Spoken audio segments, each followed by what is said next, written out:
Salvete omnes. There goes the mute button. Oh, it's great to be here. Pro Scoli, Latini, Brooklynienses, Pro Risores, Hodie, Vos Libentier, Accipio. On behalf of the Brooklyn Latin School community, I would like to welcome discipuli, magistri, parents, siblings, and anyone from the TBLS community viewing our 15th Founders Day and first conducted live virtually. We have an exciting program for you today, beginning with our tradition of declamation. Then we will honor some of the individual achievements of our discipuli. Declamation is an ancient tradition which holds a central place in Brooklyn Latin academics and school culture.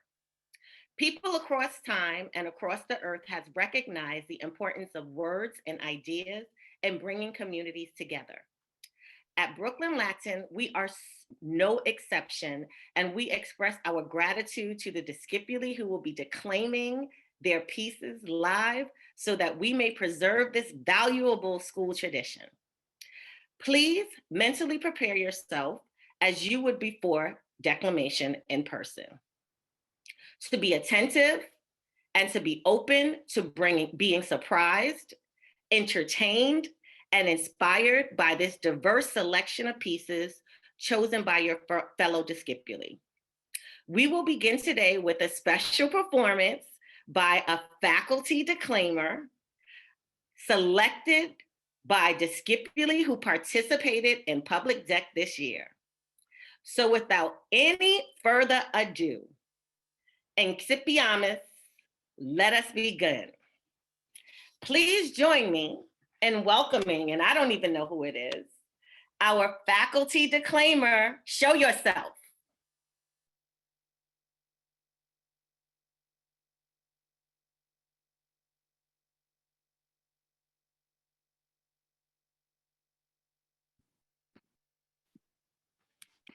Is it Miss Better? Oh, wow, hey! Yes.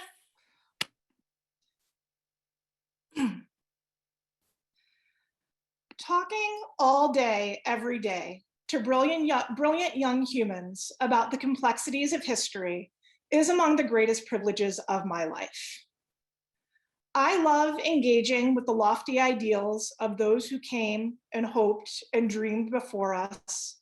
And I love honoring the power and lived experiences of those who suffered the consequences when those dreams stuttered, faltered, or failed. As I sat down to put the finishing touches on this introduction last night, the news came that the state of Florida had passed legislation that forbids public schools from teaching critical race theory, which is the study of the impact of systemic racism. Florida Governor Ron DeSantis claimed that teaching this history, and to be clear, systemic racism is a part of the history of our country, is teaching children that the country is rotten and our institutions are illegitimate. He further claims that teaching critical race theory was not worthy of any taxpayer dollars. As a teacher and as a historian, I strongly disagree with this claim. I trust in the ability of my students to critically analyze the content that is presented to them, and I firmly believe that historical narratives must be moral. No narrative that denies the circumstances of oppression in our nation or any nation can be considered moral. In his book, The Landscape of History, historian John Lewis Gaddis explores the idea of morality in history and touches upon what he believes to be the greatest responsibility of historians. My name is Tara Vetter, and I will now declaim The Landscape of History by John Lewis Gaddis.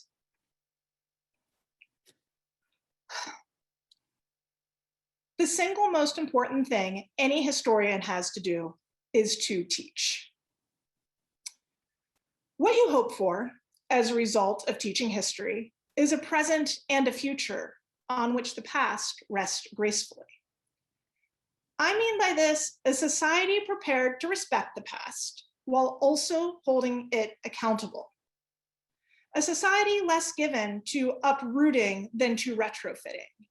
A society that values a moral sense over some moral insensibility. History happens to historians as well as to everyone else. The idea that the historian can or should stand aloof from moral judgment unrealistically denies that fact. It implies a detachment of observation from evaluation that is at odds with human nature. To teach, and to do so well, historians must value history and historical consciousness.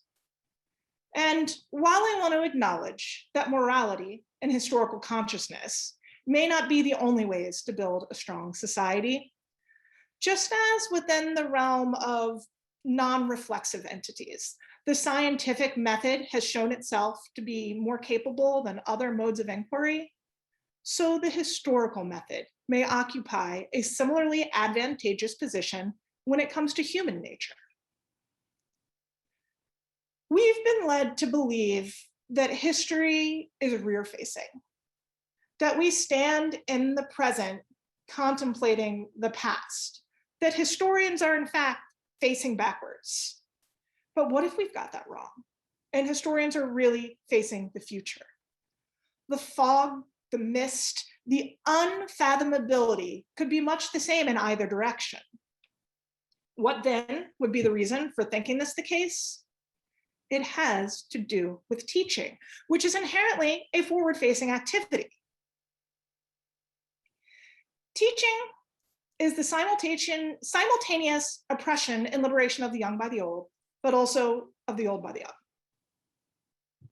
If that sounds confusing, if it leaves you wondering who's really facing in which direction, or perhaps even a bit turned around, then that's my intent. For these ambiguities come with the profession. We teachers are certainly oppressing our students when we expect them to show up to class or put them through repeated drafts of their already lengthy papers.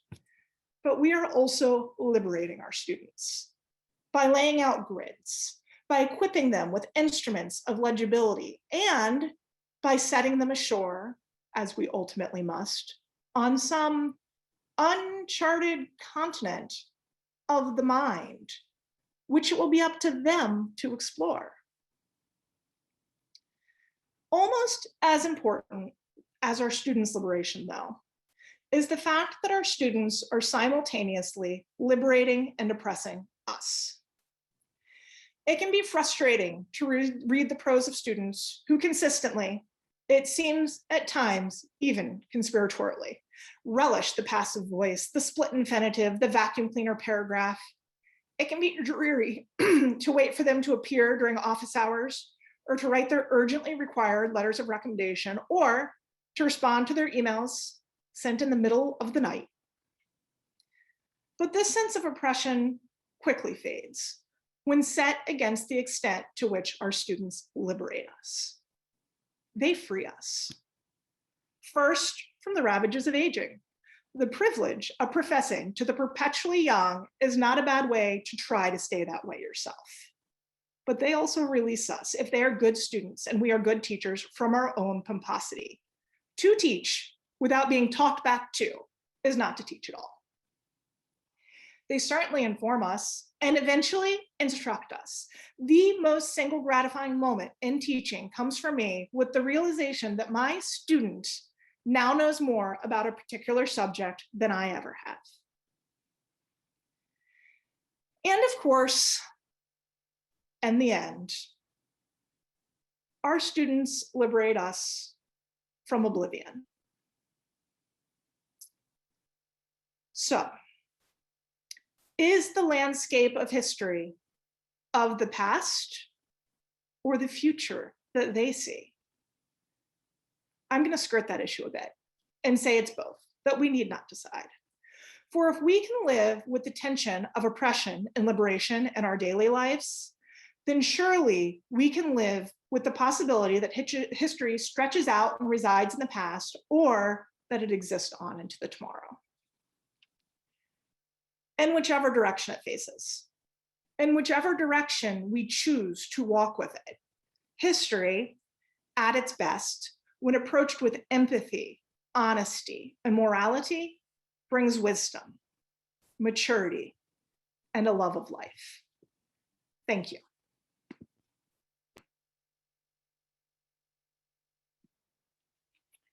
Thank you, Ms. Better. Yay, Ms. Better. And now we continue with the discipuli declaimers. Our first declaimer from class 2 is Ariana Alonso. Technically, it isn't yet summer, but it very much feels like that. And while it will be a good time for many of us, it will also be a challenging time for many of us. However, do not lament that that will exist for you, but rather see it as an opportunity for you. In a weekly prompt writing made by Tumblr user Ash in Abstraction, the struggle of reclaiming one's self-identity and place of home is illustrated poetically. Throughout the writing, numbers are dated to correspond to prompts being responded to. Without further ado, my name is Ariana Alonso, and I will now declaim Week 25 by Ash in Abstraction. 1. Do you not know that this is what I long for? More than anything, I have slept in a tangle of blankets on the living room floor for at least a decade now. I can live anywhere. But that's not what I'm wanting anymore. 2. I do not have any forgiveness for you. Not here, not in me. You can go looking for it if you care to. There's plenty of light outside. The stars are all out tonight. And I'm sure you could find it if you ever looked for it. 3. Among the earth, our living. The seeds in my mother's garden, pushing up towards the sun and down towards the water. The caved comings and goings of the worms and the rabbit's dens and all his children. Among the dust, our bones. They have sat there undisturbed a long time now. 4. I am howling and unhinged in my hurt again. I can stomach no comfort. They might as well say it's only the sun that has disappeared. 5. Let me strip myself of my carneliage. Let me rinse away my anger and step into a body that has never hurt again. I am man enough to admit I'd be someone else if I could. 6. But if not, let me raise my banner high. 7. Let me say we were here and mean you cannot take this, not this too. Let me make something of this anger before it kills me. 8. I am burning away so fast, all blaze, no glory. 9. Don't you know where you belong? It isn't here. I told you where to find your forgiveness. Look to that before you think to take this space. 10. You know the wrong you've done. You know the rage I carry. We were here? No. We are here. I will not be forgotten. Thank you.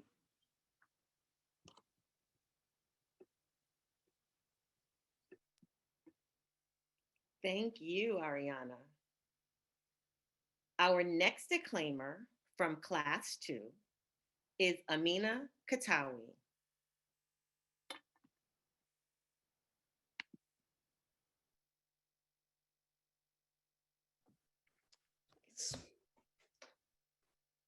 In 2003, Chuck Palahniuk published his surrealist novel Diary, which explores themes of death, creation, and, most important to our purposes today, the way ourselves can permeate through all aspects of our being.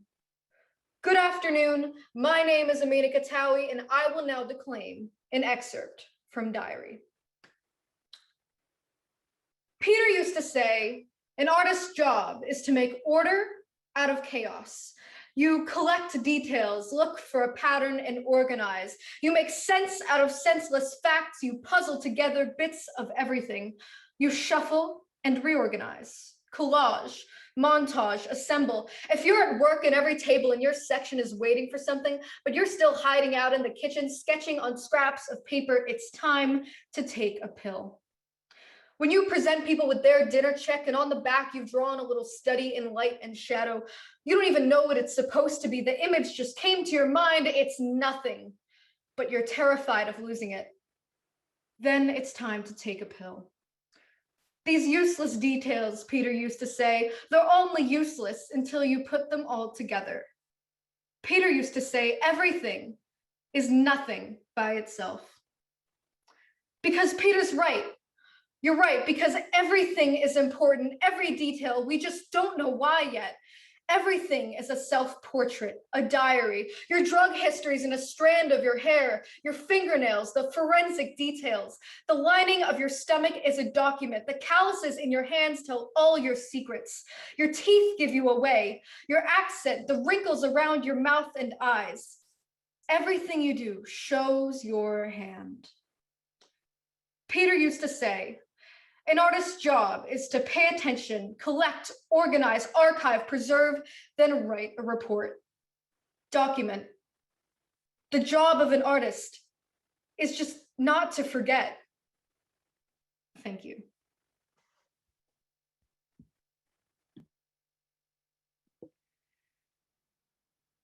Thank you, Amina.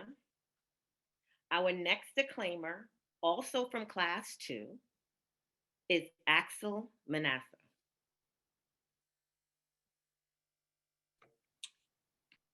Good afternoon, ladies and gentlemen. My name is Axel Manasseh, and today my piece does not need much of an introduction, for I believe it speaks for itself. I will be declaiming a very short speech titled, Do Palestinians Have a Right to Survive? Delivered by Representative Alexandria Ocasio-Cortez in response to the major violence the whole world witnessed in Israel during the holy month of Ramadan. And now I shall begin. I think this has been a very difficult week for us as a global community. As communities that are concerned for human rights, all human rights in general, but in particular, the rights of Palestinians and Israelis alike who have been impacted by the fear and violence of this week. Now, what I think is so important is that I'll start with a story. As a little girl, my family comes from the island of Puerto Rico. I grew up visiting family members on the island of Vieques and the communities surrounding the island, where the United States bombed its own territories, its own communities. I would go to sleep as a little girl to the sound of US bombs detonating. Practice, that's what they called it at the time, practice. And when I saw those airstrikes, which are supported with US funds, I couldn't help but wonder if our communities had been practiced for this. This is our business because we are playing a role in it. And the United States must acknowledge its role in the injustice and human rights violation of Palestinians. This is not about both sides. This is about an imbalance of power. When I first got here in 2019, the Israeli government refused to admit members of the United States Congress, Rashida Tlaib and Representative Ilhan Omar, into the country. Banned members from this very body because of who they were. Said it was a sign of weakness. We have to have the courage to name our contributions. And sometimes I can't help but wonder if the reason we don't do that, if we're afraid to confront the incarceration of children in Palestine, is because maybe it'll force us to confront the incarceration of children here on our border. If by standing up to the injustices there, it will prompt us to stand up to the injustices here, we have a responsibility. And if we have historically said and committed to a role as an honest broker, then we must fulfill that role. This means we have to be honest with ourselves, with what our aid supports. We have to be honest and ask ourselves questions like why we are using our veto power and the UN Security Council in preventing statements from being released about concerns for this violence alike. Now, the president and many other figures this week have stated that Israel has a right to self-defense. But do Palestinians have a right to survive? Do we believe that? And if so, we have a responsibility to that as well. And with that, I will yield back to the representative. Thank you very much.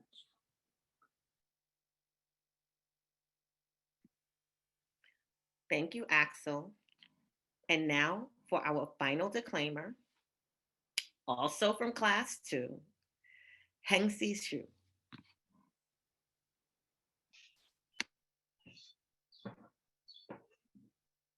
The Lowest Animal is a satirical essay about the irony of barbarism by the 19th century writer Mark Twain, in which he describes how some groups often call themselves civilized and others barbaric, are often the most barbaric themselves.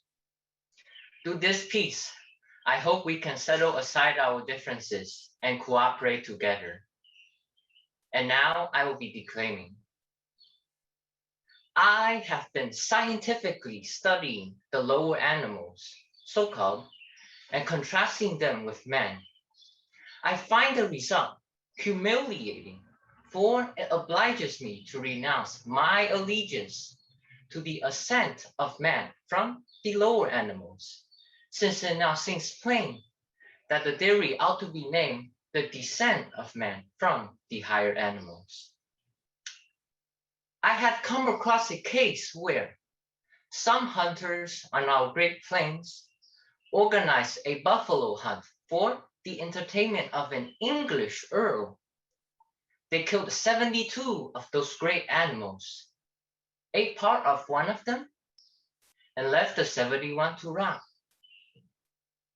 To determine the difference between an anaconda and an earl, if any, I caused 7 young cows to be turned into the anaconda's cage.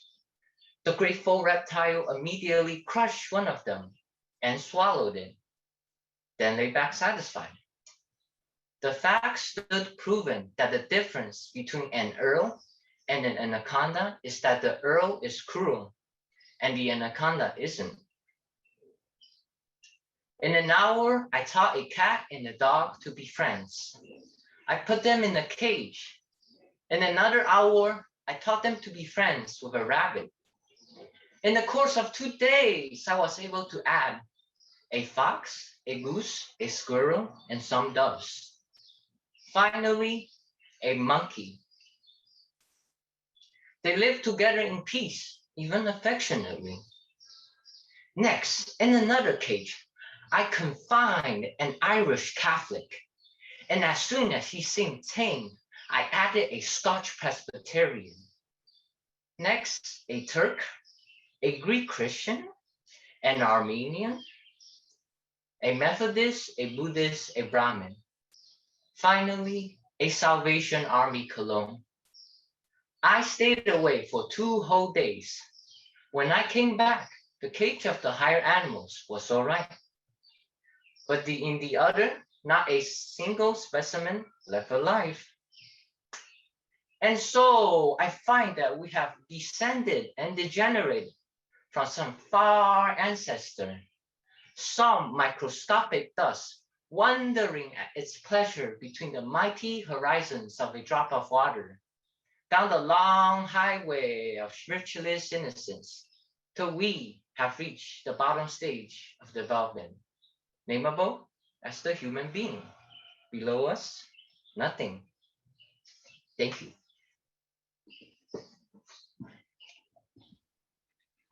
Okay, at this time, we're going to ask all the declaimers to show their beautiful faces. And we're opening up the chat so everyone can send some love.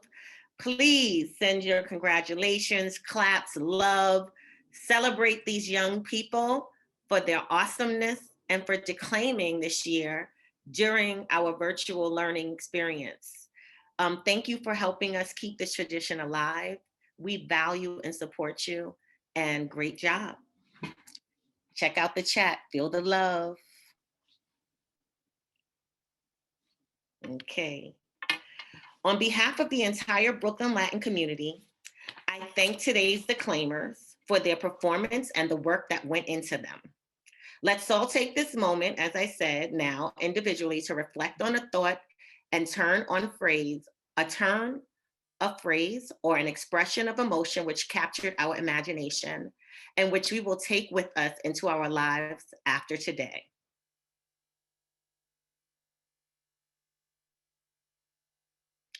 Now, at the close of this venerable school tradition, and with the words of our declaimers still in our ears and minds, curate ut valetis. Take care that you will be well. Until we meet again, we are now going to turn to the awards portion of our ceremony with the Classics Department Chair, Miss Jen Snyder, announcing the winners of the National Latin Exam. Take it away, Jen. Thank you so much, Miss Billy, and congratulations to all of our famous and amazing declaimers and to Miss Vetter for her wonderful performance. Today, I will be announcing the award winners for the National Latin Exam as well as the Medusa Mythology Exam. Please give me a moment to share my screen so that we will have a chance to take a look at all of our exam award winners together.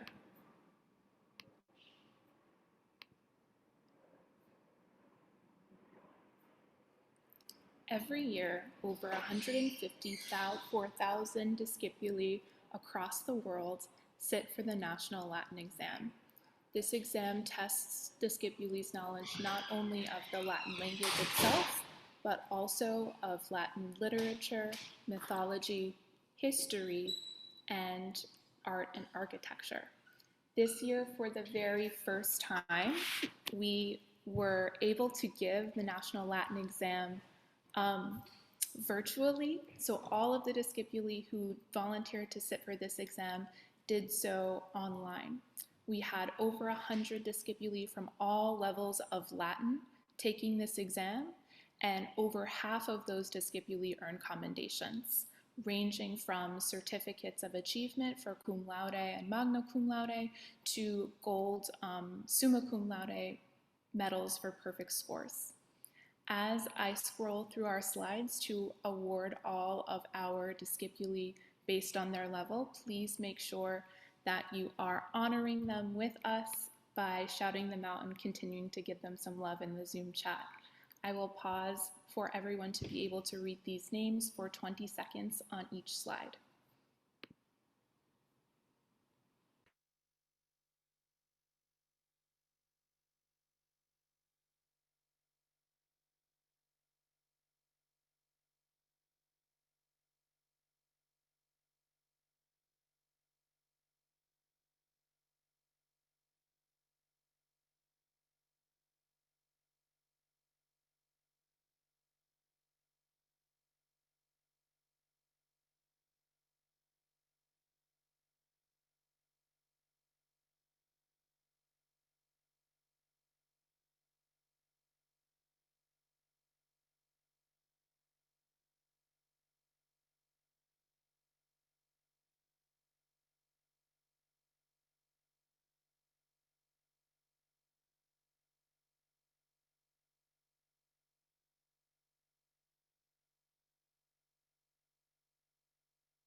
Congratulations again to all of our winners.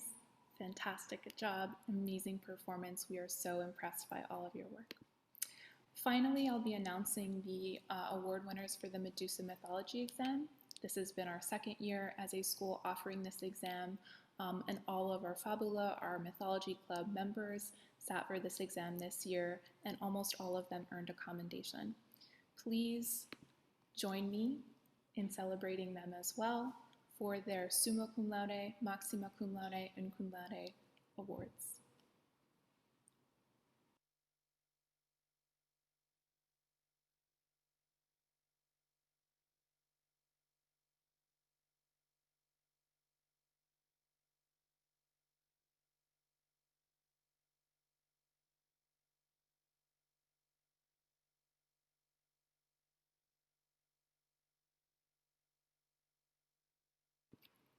To continue our award ceremony, I'll be turning it over to our history magistra, Miss Rachel Pitkin.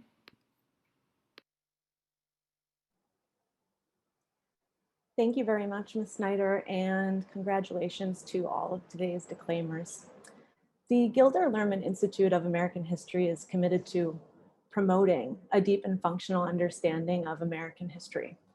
The book award is presented to a junior who demonstrated an exceptional interest in and aptitude for the study of American history. This year, the Gilder Lehrman Book Award is presented to Silvano Spagnola. And now to announce the University Book Awards, our Assistant Headmaster for Teaching and Learning, Mr. Malcolm Hill. Thank you, Ms. Pitkin, and congratulations to Silvano. So in partnership with colleges and universities across the United States, each year on Founders Day, the Brooklyn Latin School recognizes discipuli who have best demonstrated the attitudes, habits, and intellect of successful college students. And in the fall, these recognized discipuli will be receiving a commemorative book chosen by their university as a keepsake. The first award is the Dartmouth Book Awards. The Dartmouth Book Awards are given to 2 discipuli who love learning for the sake of learning. These discipuli do extra work beyond the syllabus and enter class with curiosity and excitement that inspires their peers, their magistry, and elevates the level of discourse in the room. They enjoy sharing their knowledge and are eager to hear and learn from others. This year, we are excited to present the Dartmouth Book Awards to Axel Mensa and Myalyn Richards.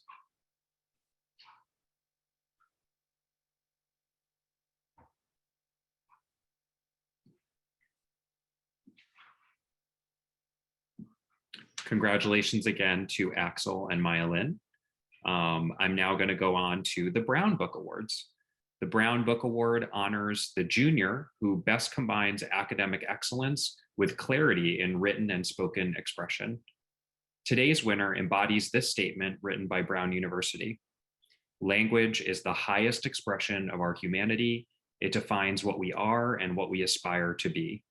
Those who use words effectively will be the leaders in their next generation. In them, we invest our hope. In them, we accord our respect. With this award, we salute that potential. This year's Brown Book Award is given to Amina Katawi.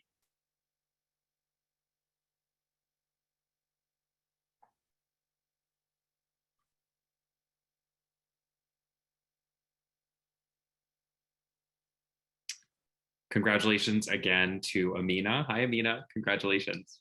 Hello, thank you. I didn't realize anything was gonna happen. I was like, okay, I'm gonna say thank you in the chat, you know. Yes. I appreciate it.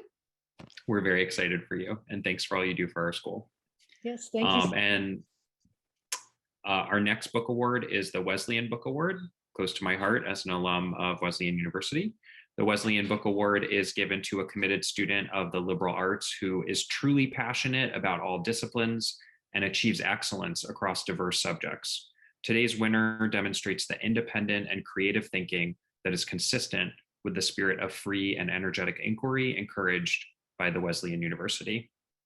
This year, the Wesleyan Book Award is presented to Gina Raphael.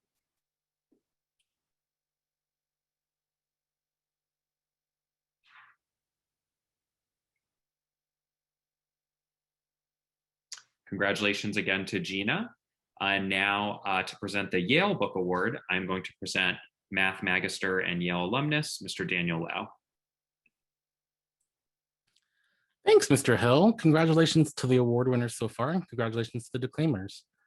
Wonderful. The Yale Book Award is presented each year to impressive TBLS discipuli whose outstanding personal character and intellectual promise have contributed to their ability to achieve at the highest academic level over their TBLS career. To demonstrate continued excellence while being held to Brooklyn Latin's rigorous academic standards requires dedication, discipline, effort, all qualities that Yale University and its alumni value very highly. This year, the Yale Book Award recipients go to Bianca Farzam and Gabriella Farzam. Woo! Congratulations. I'll have your books for you in your pod if you attend. Congratulations.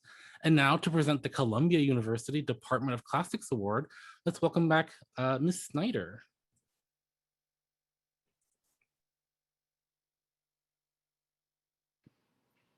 Thank you, Mr. Lau. The Department of Classics at Columbia University presents an award to discipuli who recognize the truth of Cicero's declaration that to be ignorant of the past is to remain forever a child. Embracing the study of the classical world, the recipient has demonstrated a strong sense of purpose in their academic work, driven by the certainty that they are building their character and advancing their maturity. The Columbia University Department of Classics Award is presented to Adam Ibrahim. Congratulations, Adam.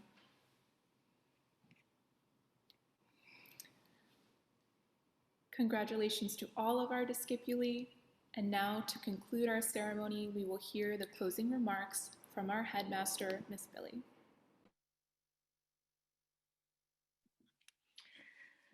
So thank you guys for taking some time and spending it with us today as we celebrate our Founders Day. Once again, it looked a little different this year, but it was full of all the great things that Founders Day of the past have been. So at this time, we just say our goodbyes. We wishing you well. Have a great weekend. Stay safe and enjoy. Walete.